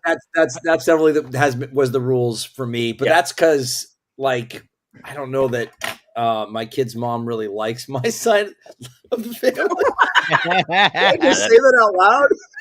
I feel like I'm very similar. That's probably my family as well. But no, we always go to my wife's family, and I'm like, whatever. It's just not worth the fight sometimes. I think People always more ask often me, not- do your in-laws like you? And I'm diabetic, and they gave me a gallon of maple syrup for Christmas. That's funny. Oh my god. Yeah. Well, Now we have a non-traditional thing. So we always wind up with the in-laws, my in-laws coming here. So now that we're separated and we still all live together, I'm in the guest bedroom. So I lose my guest bedroom during the holidays. Yeah. You So gotta go stay somewhere else, or you couch city? I just go couch city, or like I usually like put my daughter to bed and then just fall asleep next to her. Yeah. She doesn't mind that I snore like a That's the move. lawnmower. Yeah, that is the move. Just check into a hotel for a weekend. It's cool. It's all cool. Yeah, that's gonna be. Let me ask you this, because we also talked earlier about your favorite Christmases before you had a family. Like, and I was here in Hollywood from like my 20s, like 30s, basically. And I remember some of those my favorite. What was Christmas like when you were kind of, American Pie in it, and you're like, hey, and you're single or whatever, and you're in Christmases, and were you guys? Because we used to have orphan Christmases where that one person was like, everybody come to our house, and we had raging parties. It was super fun. Well, Yeah, when that I sounds was back in the American Pie days, then I was just on, my side of the family, which I'm the youngest of 7 on my dad's side. So there would be like Christmas parties with like 100 distant family members and cousins. So it was orphan, but more like the Brady Bunch times 5. And it was crazy. And the best part about those were you just would show up and it would be a potluck. So you'd bring one thing, or, and then you didn't really have to do anything except just eat and hang out. And it was fun. That I have, while you were talking about that though, I had this like crazy, cool memory from when I was a kid. So I grew up, I'm originally from a trailer park. We were high class trailer trash though. I lived in a double wide. We had the only tree in the neighborhood. My dad I know my dad grabbed I mean, there's the show. That's the opening scene of the show right there. That's great. And my dad found a busted doughboy. He dumpster dove for a busted doughboy and then he dug a hole by hand and put the above ground doughboy pool below ground. So we had a pool, a tree, and a double wide trailer. We were high class trailer trash. Yeah. So in any case, we didn't come from a lot of money. So I remember one Christmas when I was like maybe around my daughter's age, like 8 or 9, we would go every year. I mentioned to my Graham's house, which was like my aunt's, mother-in-law or grandmother-in-law, whatever, distant family member. But these other cousins, they would just get spoiled rotten with Christmas Eve, just like 20 gifts apiece. And I was over there getting my one and taking it like a champ, like humble living. But I remember one year my mom like paid it forward and got my grandfather to just buy me like a ton of like GI Joes and stuff. And it was like that. Remember that one year I got to like secretly be like, yeah, I got you back. Gotcha. My class trash. It's funny that you opened your presents with the cousins, and you know what I mean. Like that's wild. Funny. Yeah. We did both. That was the best part. We opened them. Just brought all their supposed shit. to be. Yeah, they were from like up north, like Washington, Oregon area. We would all open just one present, but they would open a ton, and then I would still have Christmas morning at my grandparents, and then we go to my aunt. So I had like 3 Christmases. So I mean, it was not a big deal, but it was just like in poor taste. We would all open one, and they would open like 20. There's always those kids, When I got older, we would a lot of times. Yeah, I was bartending when I first moved here, and the January was dead. So we wouldn't even do Christmas till like mid-January. Like we were all in our older. I'm the same. I'm the youngest of 6, so the family would all fly in. It's way cheaper. It's easier. We'd go January, and we'd kind of stay where we were. So basically, I wouldn't even see my family on Christmas. I would hang with all my friends. Did you ever do stuff like that? Did you always go home on Christmas? I mean, I think I've always gone home on Christmas, or at least been with my mom wherever we might be. And now, like, we've stayed home a lot more, like I said, with the in-laws coming to the point where the new tradition has been for probably about 10 years now that I stopped cooking like a turkey on Christmas. And now I do, lamb pot roast, like a crock pot of lamb, which is our own personal tradition. Right. You're going to do it really good this year so that your in-laws will just be thinking about what they're going to be missing. After you don't live in the same house anymore, like where you just like really fucking do it up good. Just be like, guys, isn't this wonderful? And they're kicking each other under the table. Like, we've got to get them back together. No, the thing that we're all still like good. I mean, I'll probably still, the only thing that'll be different in the future is I'll have like my own bed to sleep in. Yeah. And probably a babe with you. I mean, we have a rule about that. Where no new babes unless it's like a serious babe. And I'll be honest with you, that's happened for a long time. Yeah, I get it, man. I get it. Hey, before we let you go, I'm just curious as far as like Christmas music. Do you have a fondness for Christmas music? And if so, what's your favorite Christmas song? My favorite Christmas song, I have an affinity for Jingle Bell Rock by Hall & Oates, which I think I answered your Instagram post. Thank you. I love that one. I love the music video for that one. It's so ridiculous. Yeah. I love my son did like a stop animation Lego thing with that song. I don't know. I love that song. I also, if I'm going to turn on Christmas music, you got to like turn on like soul Christmas music. And then you get that rock and a little bit of, the early like 60s soul Christmas music. Yeah, little James Brown in there, Yeah, we were just in Australia, and speaking of James Brown, they love James Christmas. Brown. They love Christmas over there, and so you're in the airport, and it's the same 4 songs over and over. It's the Wham song, the Mariah Carey song, the Kelly Clarkson song, and then one other one. I don't know, but then, and you'd hear that in the airport over and over, and then you get in the plane and it's playing or whatever. And like, I really wasn't sick of Christmas music until I got to Australia, and then I had to come home and take a few days off. And then, but that's not fair because they are doing the same 4 songs. Like, Is there any Christmas song you never get sick of? I have two. I have two songs I never get sick of, and even like Bruce Springsteen, which I loved, I get sick of that. But Fairy Tale in New York, the Pogues, I can play that in July. It's like one of my favorite songs. And the Waitresses, Christmas rapping, Merry Christmas, Christmas by myself this year. Like those are like the two I love. That one is so good, but I have no idea why. Probably because I'm an idiot. But I don't know why either. Maybe it was, I think I might have been at the right age. One year it happened and I heard it and it fit, but I love those two. And the Springsteen I used to love. I love the Wham one. I love Band-Aid I really like. So Band-Aid I love. Yeah, that's I love the Band-Aid one. It's Christmas. I can girlize Christmas music until I'm blue in the nuts. It's I can for sure. I just can't. I love the guy. Here's how I know AI is not taking over yet, because whenever I play Shuffle in July, you'd think it would know, oh, don't play Christmas songs in July. But sometimes my phone will play like a Christmas song in July, and I go, they're not ready to take over just yet. Yeah, not. But so, was it the same for you guys for Bowling for Soup? Were you tasked with doing a Christmas song? Like, because that's why we have so many Christmas songs from so many bands, right? Because they were all, forced to be like, you have to do a Christmas song for this compilation thing. No, years and years ago, we were doing a show in Dallas at it was a place called Club Clearview, and we're like, hey, we're playing this place 2 days before Christmas, whatever it was, right? Let's play some Christmas songs, and we worked up like 6 or 8 songs.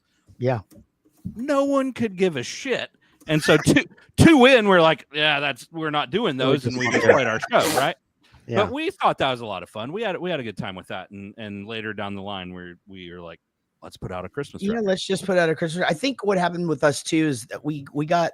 I think we did do one for a compilation. We did Father Christmas for a thing in the UK, and then that was like, well, let's just do a few more. And then I was just like, well, shit, I'll just write a few. And then that became volume 2. And then in my other projects, I just usually just do it now. I mean, I don't know. I mean, I feel like they can be really, really cheesy, or they can be really, really good, and I feel like I've done both as far as the writing. I feel like I would be terrible at a Christmas song. I've never done it. And that's why, because I think I would just tank. But maybe that's exactly the song people need. Yeah, you never know, man. You never know. Jared, do you have to do a bunch of Chuck E. Cheese Christmas songs? So I do the show every year. So so it's usually not a bunch. Usually it's one new song, and then they recycle stuff from the past that I've already done. But there'll be whatever's happening in the restaurant as far as Winterland. It's what they call this season. And Winterland? Winter Winterland. So winter. Oh, Winterland. winter. Oh, Winterland. Got it. Winterland. I thought you were just stuttering. Winterland. I know. That's a little redundant. I mean, it is 11 o'clock at night here, and we've been drinking. So yeah. knows? And you just got back from Australia. We get it. Yeah. You know what? Well, you know how the story goes. When all your friends go to Australia, what do? You go to Australia next. That's what I heard. Yeah, man, dude. Yes, Thomas. Always on tour. Go find his music at Thomas Ian Nicholas Band. Always following in the footsteps of Bowling for Soup. Right, great steps behind you. They're got a great deep album out. Very deep footsteps. He's got a great album out called "We're Gonna Be Okay," and dude, we love you. Thanks for calling in, dude. And P.S. just totally sidebar. Gary, I'm so glad I finally found the right Instagram after knowing you for 2.5 years. I imagine for the past 2 years, they're like, this guy's an asshole. I'm glad you found me too. Good to see you, brother. Love you guys. Thank you. Good to see you, Thomas. Thanks for stopping by, man. Well, our next guest is already here. I'm very excited. He snowed in, so we got him. We got him. Thomas Snowden. We got no. We got, who's Thomas Snowden? Edward Snowden. Yeah, shit. I've been drinking. He changed his name to Thomas in Russia. That's like a better name in Russia, I believe. They're trying to pardon him and get him over here. Well, this guy is a punk rock and pop punk legend. Please welcome from the band MXPX, Mike Herrera is here. Mike, hello. There he Hey, is. what's up, guys? Can you hear me? Oh yeah. Yes, How we you doing, can. Mike? You sound great. Excellent. Excellent. How's it Good to going, see you. dude? Jamie, Jason, nice to Mike, meet you guys. pleasure, sir. Yeah. Oh man, so snowed out actually. Yeah, right? No, because we were trying to go somewhere and we Oh. couldn't go there because it was snowed in. Snowed out. Got So it. we got snowed out. It's good here. Like the studio's great. There's no wondered. snow here. Yeah. Where were you supposed to be going? Leavenworth, Washington. It's Right. a winter wonderland. It's a beautiful place to go during the wintertime, the holiday season, Yeah. with your loved ones. With it's people from all over descend upon Leavenworth. It's kind of one of those picturesque towns that has a Nutcracker museum, which my son wow. is a huge fan of. Isn't there a prison there? No, that's Kansas. I think you're That's Leavenworth, Kansas. Yeah, that's there.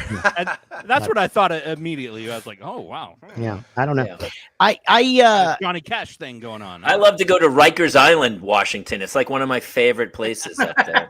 Beautiful, Every Christmas. beautiful, beautiful. You're up in the Seattle area, and for those who don't know, Mike relocated down to Texas for a little while, and but you're pretty much back. Kids are in school up there in Seattle, so being home for the holidays is you're a family man. Seems like being home for Christmas is kind of always a priority for you. Yeah, absolutely. I mean, we're always working Christmas Eve, by the way. Yeah. We're going to be doing a live stream, but I'm home, so I'll be there. And the good thing for me is I don't have to do any of the shopping. Maybe a couple things. I grab a 6-pack for one buddy, bottle of vodka for another, whiskey for That's the extent of what I do, and then I get my wife something. But for the most part, I work up until Christmas, but I am home.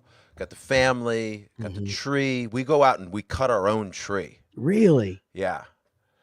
Everybody's leaving. Yeah. I don't know what just happened. I don't know. When you cut your own tree, are you talking axe, chainsaw? What's happening there? A serrated saw, like one of those bow saws. Do you go to a place at which you're allowed to do that, or do you go into like somebody like my neighbor's yard? Okay, all right, yeah. See, I just go throw toilet paper in my neighbor's yard. I don't know. Yeah, on their trees. Yeah. No, so you really do? Does your neighbor have like a tree farm or like a bunch of trees that you can go out and you can actually find one and cut it down?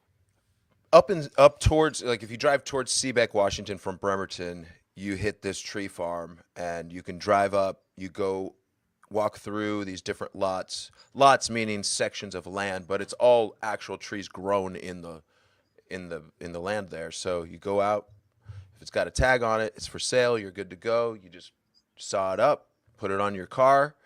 You can shake it a little bit so that the needles don't go all over the place, but Right.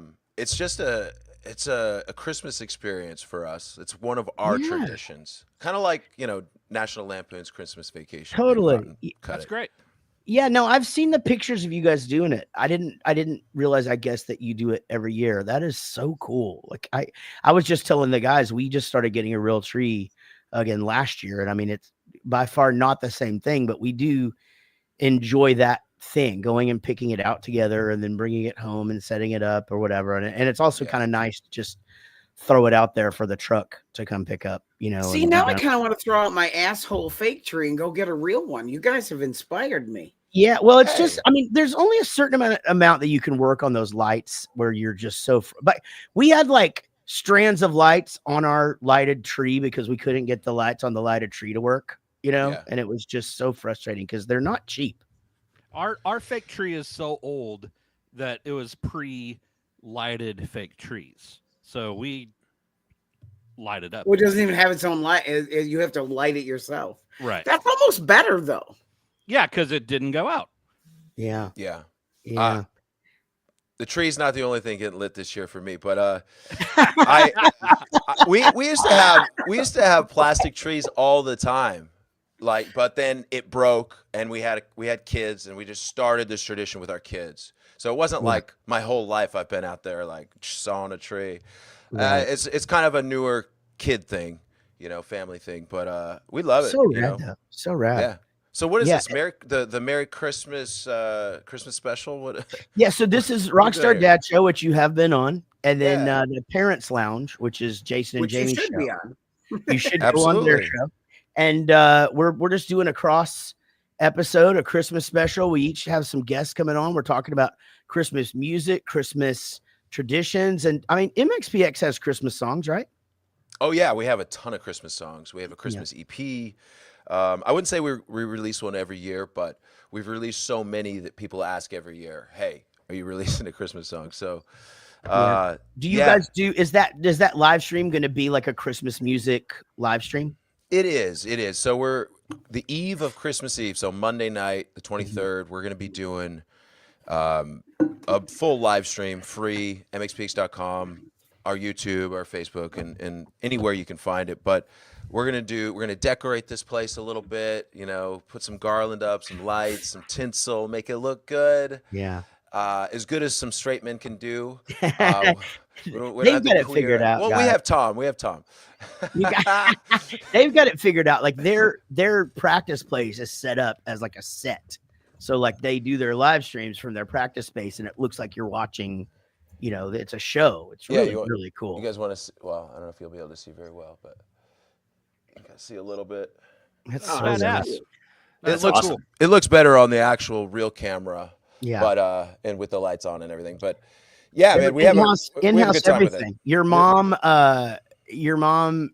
does the does your merch. Is that right? Doesn't your mom pack up your merch sales and yeah, we have a team of people, but she's sort of like the manager, and she works the merch store and does occasionally screen print short runs of like if we do our fan club shirts, she'll screen print those. But she's not out there screen printing all the shirts from the tours. Right, sure. She's like, busy lady. Mike, can I get a break? Sorry, Mom. We need these shirts. Come on. Right. Yeah. You're gonna do 8,000 tour shirts. We need them by Saturday. Let's go. Yeah. Have you guys talked about favorite Christmas songs? So we have, but I would love to hear yours. But I also know that your kids are musical. So I'm curious what the family, what your selection would be, and also like as a family, what you guys might listen to when you're decorating that tree that you go get. My wife she loves the tradition. She loves the music along with it. So if we're just hanging out, she'll be like, "Hey, go put on Christmas music." As long as it's like near Thanksgiving and to Christmas. Mm-hmm. And Casey Musgraves is a newer album that she loves, that Christmas album, and it is really well done. A Willy Willy Nice Christmas, great track, and then all the traditional stuff. So we'll just put on a mix of like traditional Christmas playlist and get all the bangers, right? What are your favorites of the traditionals? Oh geez, I mean all the ones that we could do with Goldfinger. Feldy loves Christmas too, and I actually get inspired by him because he's doing the Christmas decorating with his family all the time, and he posts stories about it. So we do Santa Claus is Coming to Town. We do Rudolph. We do Jingle Bells. White Christmas. A very slow ska version of White Christmas. Oh, I love Some that. of them are weird because they're in weird time signatures. Like we tried to do Let It Snow, and it took a little bit more work than we were really willing to, because we were sort of like doing that thing where we're like, okay, what are we going to do today? And then we're going to record Let It Snow. And then we worked on it for like 20 minutes. It's like, yeah, I don't know. Fuck this. We're gonna Let's make a different song. Yeah, It's not snowing. I'm not letting it snow. Yeah. I won't let it snow. So we picked a different song, and that's literally what happened. But yeah, so you know who has a great new Christmas song is your bandmate in Goldfinger, Phil Moon. Okay. He has another band. So Mike is also in the band Goldfinger, and so their guitar player used to be in Story of the Year, but he was the bass player. But then he's the guitar player in Goldfinger, and but anyway, he's really fucking good. But he has a side project, and he has such a great Christmas song out right now. It's just so good. His voice is so cool.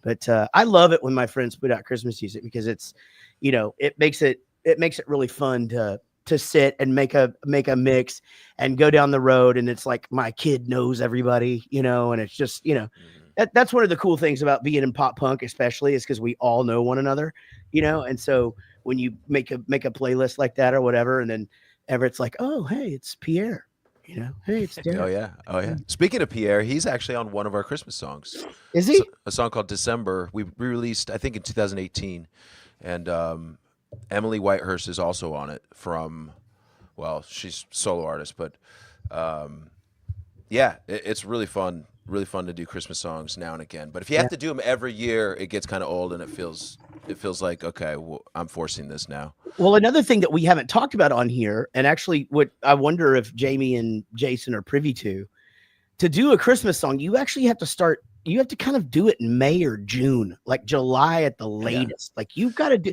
So it's really weird in Texas. It's fucking 110 degrees outside. And I think that's what happened to Let It Snow. Actually, you're really in the Christmas spirit at that point. I think that's it. Listen, it's the same in the movies, man. Sure. I'm in The Family Stone. We shot it in like March. Right. And we were around a Christmas tree with Diane Keaton and everybody, and the people are like, hey, it's presents. And you're like, you're not feeling it whatsoever. Yeah. And you're like, oh, look at my kids. Look at the Christmas tree. And inside your head, you're like, this is horrible. Yeah, acting. What's more Christmas than Craig T. Nelson? Right. Dude, that guy, he was. Jamie, I saw you in something recently and you were a cop, and I meant to text you, and now I can't remember what the fucking movie was. I play a cop and everything. Tacoma FD, I play the chief of police. Can I be honest? Jamie is literally in the Thundermans movie for like a fraction That's of true. a second. I'm a cop. My 9-year-old thinks it's the greatest thing ever that he knows Jamie. No, it was Jaret, was it Tacoma? Because we started watching that earlier this year and we all loved it. That's what it was. I forgot about that. Okay.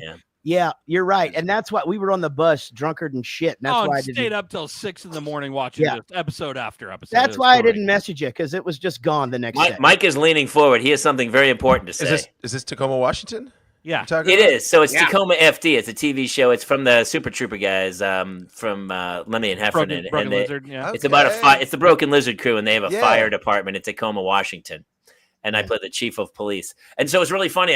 They gave me a wrap jacket, and it says like Tacoma FD. And everywhere I go to eat, I'm wearing a Tacoma FD. It's just the crew jacket, but people think I'm a real firefighter, and they try to give me a discount. Every restaurant I go to, they go, hey, 20% out for firefighters. Like, I go, I can't take it, but is that considered stolen valor? Dude, firefighters get play. Yeah. I have friends who are firefighters. They get some damage done. Those guys are heroes, man. Jamie, it's not too late. It's not too late, Jamie. I'm joining Mike. I've been working out in the backyard carrying the hose over my shoulder. I do have to admit, when people think I'm Chris Farley and I'm still alive, I'll take the free shit. I fucking take it. Dude, honestly, you were great. Black Sheep was great. But it was awesome whenever you were on Saturday Night Live. Well, Mike, Jack Black joined us tonight. Did you see Gary? Gary's doing his Jack Black impression this year. Great movie. And I'm doing the Dear little Santa. Boy from Up. Oh, okay. What's your favorite Christmas movie? Because we watched Bad Santa, and I'd forgotten just how funny that movie is. It's so blindingly funny, man. The first one, second one's not bad, but the first one's like, oh yeah, this is a brilliant. Before he answers the question, may I say that Tony Little, who is the elf guy in that movie, is my cellmate in the Bowling for Soup bitch song video. Thank you very much. We'll go to Mike Herrera for your favorite Christmas movie. I do love Bad Santa. Great movie. And aside from Die Hard, everybody. It's everybody. It's the best. Man. I'm gonna say Christmas Vacation is my favorite. Yeah. It's just hands down classic for me. It's got funny, it's got nostalgia, it's got got family. Yeah. So it's got decoration tips. Yeah. I wish I could show you guys my next door neighbor across the street. Yeah. It's blinding. I think you can see it from space. It's covered in lights, and we've all been calling him Christmas Vacation all week. It's pretty funny. I don't know, Todd. Hey guys, I gotta say this. I had never thought about this. So I put mine are the same, by the way. Love Elf. I love the Jim Carrey Grinch. I love somebody saw my list of Christmas movies and they were like, not Home Alone. And I was like, I never thought about Home Alone being a Christmas movie, but it certainly is. It is, yeah. For sure. Yeah. It, Can I- as much as Die Hard is. I'd like to get your opinion on this. This is honorable mention because it's one that I didn't grow up watching, but it's from the 90s. Mm-hmm. I only watched it a few years ago with the family, and we're like, how did we never watch this? Christmas with the Cranks. Oh, okay. So I've only seen that once. That has become a cult classic to me. Interesting. Yeah. Really, really good. Really strong. Because it's like all the things you love about 90s movies and holiday movies, that's all part of it. Yeah. Yeah. We need to watch that again. I'm sure that my wife has seen it more than I have because I know that my son has watched it a few times. But around this time of year, we kind of start trying to convince him to watch a Christmas movie with us, during or after dinner, but he's 12 and he's in middle school. And I feel like that's sort of going by the wayside. He sort of will sit there for like 30 minutes. And then he'll go, yeah, I'm going to go up and talk to this girl on the phone or whatever it is. I don't know. And what can you say? Have you guys seen, I've only seen it on YouTube on shorts and whatnot, but there's like Macaulay Culkin actually did like him playing Kevin McAllister as an adult. Yeah. I've seen that. Yeah. With like the mental trauma of being left behind. Yeah. And also like not only the mental trauma, but also like not being able to understand what actually happened. So like, they're like, didn't your mom try to race home and get you? And he's like, I don't know. She was busy hanging out with some polka band. Yeah.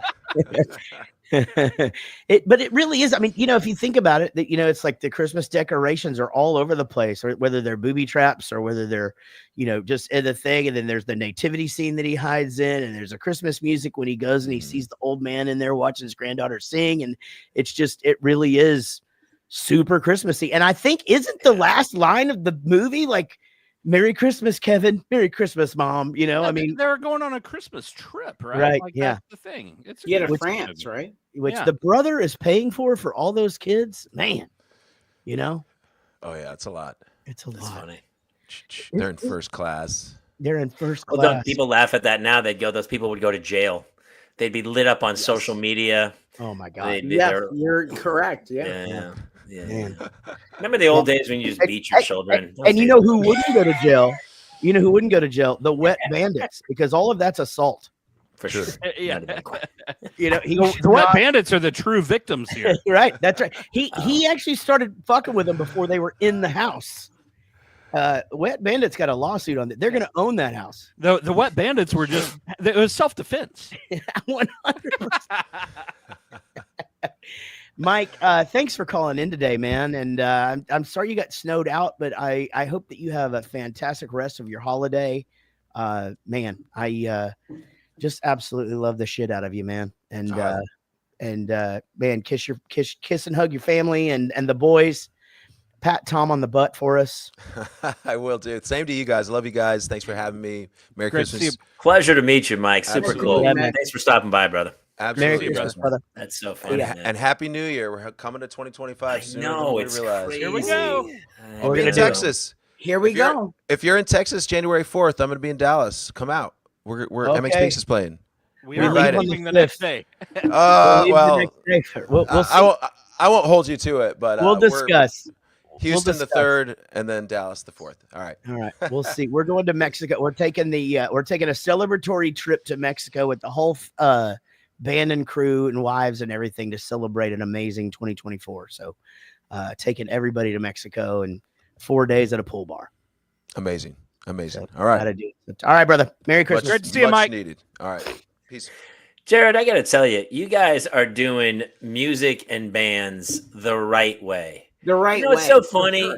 Every time I talk to you and we meet some of your friends from other bands, it's like family, man. Yeah. And it's so funny because all you ever see online is like, Stone Temple Pilots and Pearl Jam almost killed each other backstage. And you're like, and every time I talk to you, you're like, oh, dude, we love those. We hung with those dudes. We did a tour, but everyone's just, oh, he's in this band, but he's also part of this band. I mean, it feels like there's a Spinal Tap version of you that's actually like a happy rom-com kind of thing. Well, that's The next time you guys play Montage Mountain, I'm coming. I think there's two things going on there. Is first off, like the pop punk world we come from DIY, and we come from also like we all get there together and let's help each other out. So like, let's share drum kits and let's share bass rigs and like, let's just all do this. Let's put on a show, right? Let's just make it happen. Yeah. And we sometimes play with bands that we're friends with, but like are more heavy, more rock, more metal, something. And they appreciate our attitude, but they just don't understand it. And by the end of the run, they're in that same mentality. That's part of it. And also the other part is we're just nice guys. We're not assholes. It's true. It's rare, brother. That's rare in the band business, it feels like. We are a family. We treat our crew as if they're members of the band. I mean, if you invite us somewhere and you don't have room for everybody, we'll kindly decline. But there's more than 4 people in our band. There's 10. And so, thank you very much for inviting us to lunch. But if you can't seat 10 of us, then, we're going to decline because we're together. And but, I mean, every employee we've ever had, if they've left, they've come back or wanted to come back. We've got guys that have been here for over 20 years. We got guys that have been here for 15. Most of them started off as friends that didn't know shit, and we just taught them the job. Learned a craft, and now they've got a skill. So, and listen, I don't think that's true. I don't think that's true. There are comics who are not probably nice people, but I do feel like there is a brotherhood of comedy where you go, when you're in the trenches, you get it. We've all eaten it. We've all had horrible gigs. The road stories alone are just magnificent. So that's there are us too. Yeah, I think it's very similar. I think the difference is, as a comic, you're by yourself. Like maybe you have you and a tour manager or whatever. But I mean, or another comic, or you guys are getting together. I used to, when I toured, I would bring and some clubs got mad at me, but I was like, look, man, I don't want to hang there by myself with some guy you put me with who might play guitar and juggle and smash pineapples or watermelons before me. I want to be with my friend, and so I would bring a feature with me typically. Yeah. And it makes, of course you want to be with somebody else, but of course you don't want to split the money 4 ways. I mean, I know it's nice of you to split the publishing 10 ways with the crew. I'm sure that works out. Yeah. Well, that doesn't work that way. That part doesn't work at all. That part doesn't work that way. Jamie, is Josh popping in? Josh is going to pop in. I told him to come in. I don't know where he is. We have one last story, and this is that he's going to do. Where are you? This has been so much fun. Cole says, talk about Elf on a Shelf. He did, yeah. I can now because they're asleep, but if I catch the person who invented that, there's going to be someone's getting punched in the face. It's been... Especially when they get to a certain age. And 4 of them. Yeah. Did you guys miss Elf on the Shelf, or did you have to do it? Oh, no, we still do it. We still do it. And there's 3 for each kid, but he still expects all 3 of them to be here. I missed ish it, meaning my son, who's 14 now, we never did it. My daughter, who is 7 this year, finally goes, all these other kids are doing that. I want to do it. Oh no! So you got peer pressured into Elf on the Shelf. Yeah, but she doesn't understand what it is. So my wife's like, "Do we order this thing?" And we've got like these personalized elves that one of our very good friends made, and like it says the kids' names, and then there's one generic one. And so my daughter just jumped into this thing, and she's like, "Well, this one's mine, and it's nice, and this one's Tyler's because it has our names on it, and it's nice. Well, here's the generic one, and it's getting into trouble." And she is elfing on the shelving her own elf.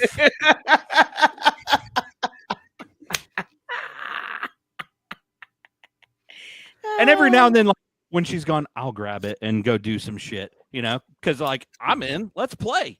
But it's our 9-year-old different than most people's. Our 9-year-old is at that age where he knows, but he wants it to continue. Yeah. Mm-hmm. So I have to make it such an extravagant thing that every day is painful for me because I have to outdo everything I've done from 6 to 9. I just slide it 1 inch over. That would be so funny. Where the kid's like, did he? Or I just turn it the other way. It was like, Right. did he fly? You minorly confused. Did he fly? Come all the way back and just sit in the same, like just barely in the same Did spot? the AC come on? What the fuck is happening? You know, good Lord. The Every fucking, night. did the dog's tail hit it? You know, like I'm so simple. I just stick them in something like a stocking or the garland on the stairs or something. But my wife, I got home from Australia, and my wife had them. What do you call it? Like what's the thing where you slide down the rope? You know, Zip line. Zip lining. She had them zip lining through the kitchen, and so all that day you had to duck under them because you can't touch them and stuff. And then yesterday they took a shit of chocolate chips on top of the toilets, and so she's doing a great job at it. You know, in the past, we've sort of taken turns, but she's taken it. She's taken the and when we had teenagers, the older kids are grown, both in college. When they lived here, you could get them to do it, you know, because they'd be excited about it. Hey, they do it for you. They would do it for us, yeah. So they would go do it because Everett's way younger than them. He's only 12 now, and so the Jack's 18 and Emma's 21. So, you know, but about the time that he really got into it, they were. I mean, but my son. My oldest son, he didn't really like the fact that you couldn't touch him. So every morning he just grabbed him and took him to school. And then you'd bring him back, and then we'd hide him somewhere that night. And then he'd round him up, take him to school every day. So coming from the family of like, you're not supposed to, I don't understand, you're not supposed to touch him. And like, I don't think my daughter would ever go for it. And again, she just took it upon herself to... She's elfing her own shelf, whatever. God, I love it so much. I just absolutely love it. No, elf, stay strong. Yeah, I get it. You know, I mean, I think the cool thing about it is when they're little is it does sort of add to that whole magic thing. You know, they get excited. So for my twins, it's a big deal right now. Mm-hmm. It's the first year that they have understood what's happening. Yeah. And like Christmas morning is going to be out. Like it's going to be super fun this year. It's got it's fun at that age, man. It's fun at that age, and then all of a sudden there's this weird, like unspoken, like I'm still doing this, but you know, right? And the kid's like, "Do I?"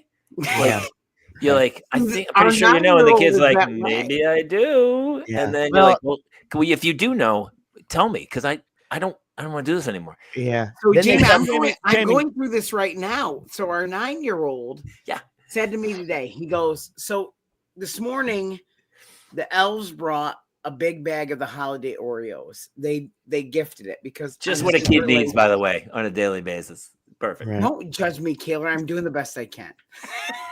Yeah. And we did the same thing. I'm like, what are we doing? Our elves are on Ozempic, and they're not. Hey, Jamie, I get the weirdness, Jaret, the Ozempic thing. Holy shit, that's great. Goddamn. Which is weird because most kids don't like taking shots, but for this, they're okay with it. They're okay with it.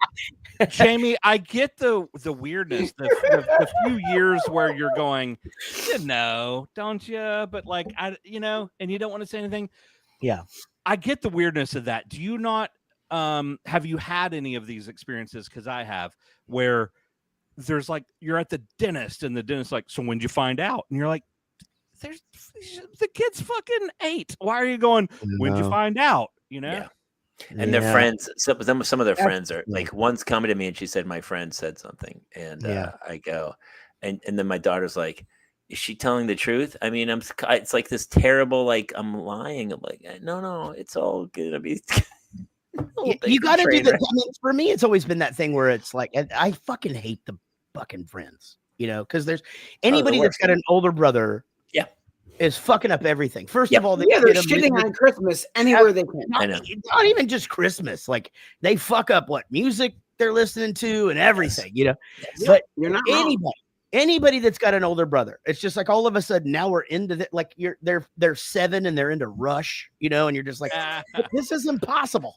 I had good. You know, but the thing about it is like when they come home and they're like, well, my friend said that this isn't real or whatever, and it's just like you have to do that stupid parent thing where you go, well, I don't know, it's up to you.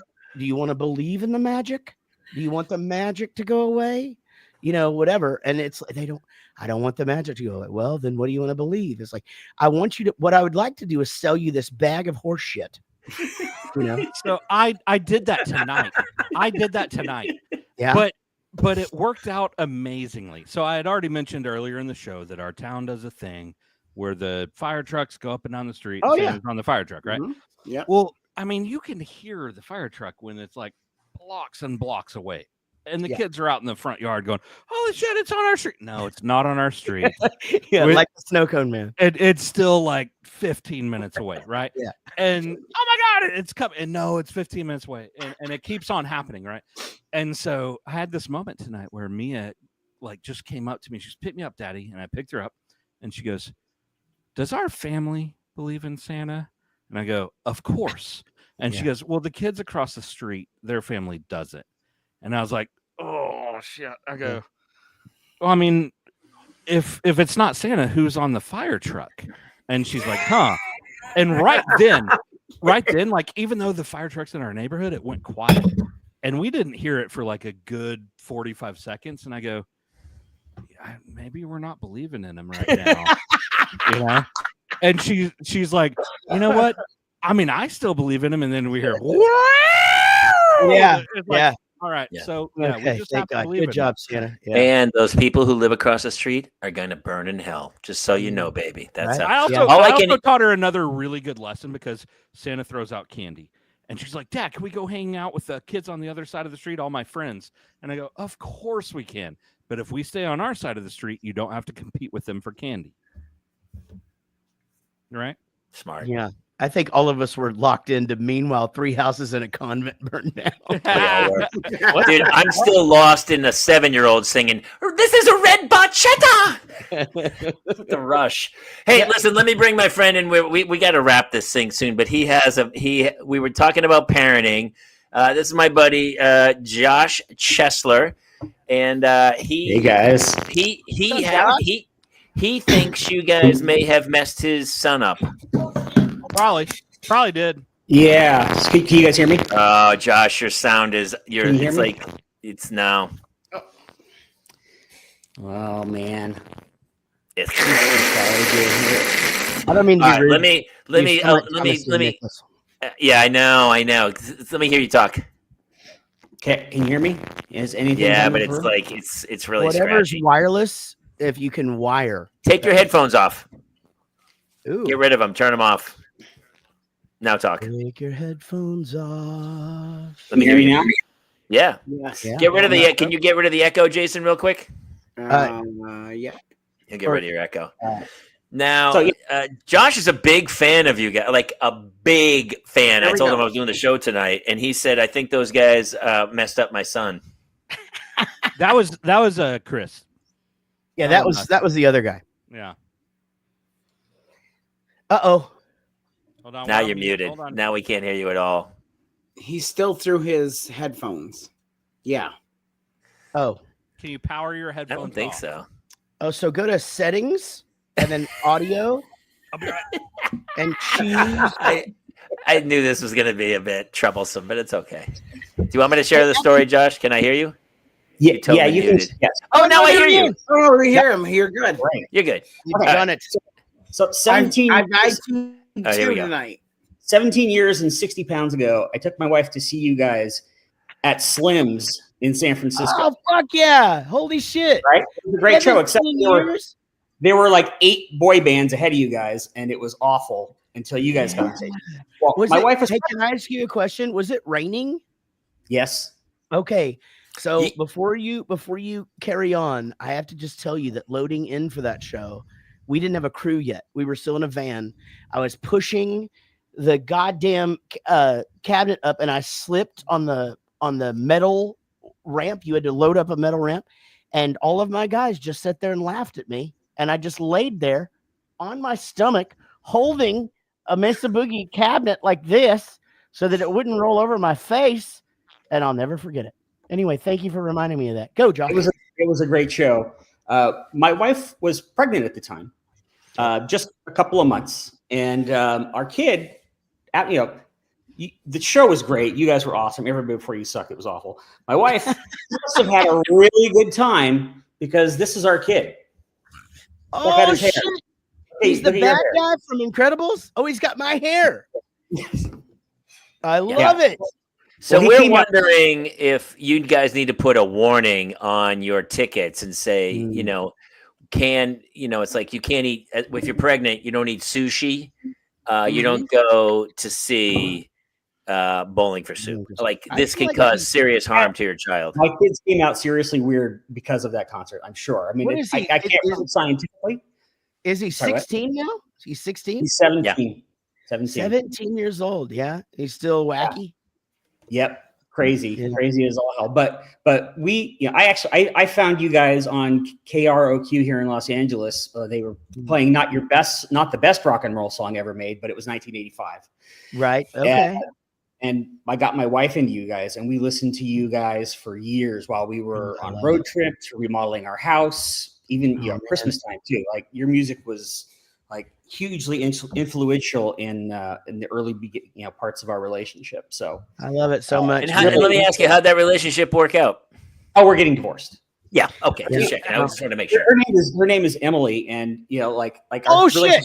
Yeah. You should have Her known. name's Emily, dude. Our relationship kind of started out Smoothie King, and then it's gradually gone toward Yeah. You know what? But I don't know. And now it's on to Stacy's mom, where people think he's married, but he's not. Right. It's not his marriage anymore. Hey, don't worry about it, Josh. I got a divorce because of our band too.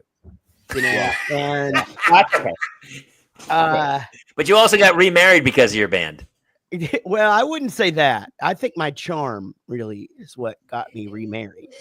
Okay, well it's agree to disagree. It's all Oh man. So Josh, do you have multiple kids too? Yeah, I have 4 boys, 3 with Emily. 4 boys, 3 with Emily, and then one you don't know where he came from, or and then mystery child. No, he's from a previous marriage. Awesome. He's okay, 32 and married. So my goodness, you look amazing. You look. Wait till I stand up, though. I mean, oh, dude, I have that. That's fine. I'm gonna be honest. Chicks dig it.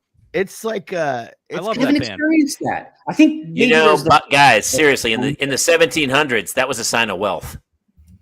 Yeah, trust me. I know. Bring it back. Better times. Sometimes I shit without my phone just so I can feel what that feels like. Just like it's like I'm in the 1700s. Yeah. Did you go out in the backyard and do it over a hole you dug in the backyard? That's I'm from Wichita Falls, Texas. We do everything. I guarantee if you went shit without your phone mid shit, you'd be like, I'm gonna go get that thing. Yeah, I clean up. Absolutely. That's why I got a bidet, because anytime you can just take a break. So Josh, so 4 grown boys pretty much. Well, they're not right. The younger ones are 11, 15, and 17. Awesome. And so my poor wife, she's a lovely, wonderful human, but they just run her ragged. Right. So this is I'm saying that even if she's forcing me. This is Emily. Oh, this is Emily is a wonderful human. Oh, that's nice of you to say. You won't say that after the divorce, but well, I already give her everything, so it doesn't matter. So everything I do is for my kids, and if my kids, they need her to take care of the stuff and provide for them, so she just gets whatever she needs. I don't care. It's all for 100%. It's you know what? It's my ex-wife and I had our troubles, and our 2 kids are grown, and we're good. And you do the best you can with what you've got.